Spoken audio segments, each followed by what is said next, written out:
6 ಹಸಿರು ಮೆಣಸಿನಕಾಯಿಗಳು, 1 ಚಮಚ ಮೆಣಸು, 25 ಬೆಳ್ಳುಳ್ಳಿ ಎಸಳುಗಳು, 8 ಲವಂಗ, 1 ಇಂಚಿನ ದಾಲ್ಚಿನ್ನಿ, ಅರ್ಧ ಕಪ್ ಒಣ ತೆಂಗಿನಕಾಯಿ ಹೋಳು.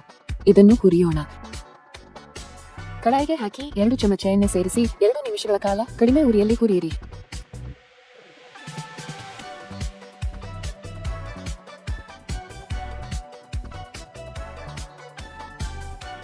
ಕಡಿಮೆ ಉರಿಯಲ್ಲಿ 2 ನಿಮಿಷ ಹುರಿದ ನಂತರ ಅದು ಈಗ ಸಿದ್ಧವಾಗಿದೆ ಮತ್ತು 5 ನಿಮಿಷಗಳ ಕಾಲ ತಣ್ಣಗಾಗಲು ಬಿಡಿ. ಹುರಿದ ಮಸಾಲವನ್ನು ರುಬ್ಬುವ ಮೊದಲು ಇವುಗಳನ್ನು ಸಿದ್ಧವಾಗಿಡಿ. 2 ಬಟ್ಟಲು ಕೊತ್ತಂಬರಿ ಸೊಪ್ಪು, 1 ಇಂಚು ಶುಂಠಿ, 1 ಮಧ್ಯಮ ಟೊಮೆಟೊ.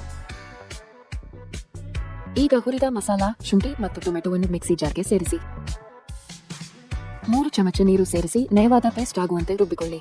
ಈಗ ಕೊತ್ತಂಬರಿ ಸೊಪ್ಪು ಸೇರಿಸಿ ನಯವಾದ ಪೇಸ್ಟ್ ಆಗಲು ರುಬ್ಬಿಕೊಳ್ಳಿ. ರುಬ್ಬಿದ ಪೇಸ್ಟ್ ಸಿದ್ಧವಾಗಿದೆ.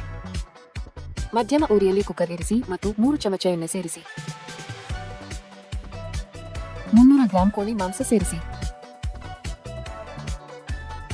5 ಚಿಟಿಕೆ ಅರಿಶಿನ ಪುಡಿ ಸೇರಿಸಿ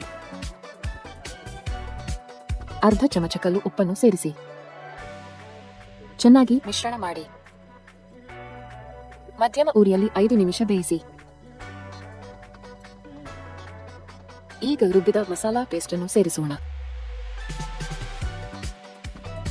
ಚೆನ್ನಾಗಿ ಮಿಶ್ರಣ ಮಾಡಿ 2 ನಿಮಿಷ ಬೇಯಿಸಿ. ಈಗ ಮಿಕ್ಸಿ ಜಾರ್ನಿಂದ ತೊಳೆದು ತೆಗೆದ 150 ಮಿಲಿ ನೀರನ್ನು ಸೇರಿಸಿ ಕುಕ್ಕರ್ ಮುಚ್ಚಳ ಮುಚ್ಚಿ 1 ಸೀಟಿ ಬೇಯಿಸಿ. 1 ಸೀಟಿಯ ನಂತರ ಉರಿಯನ್ನು ಆಫ್ ಮಾಡಿ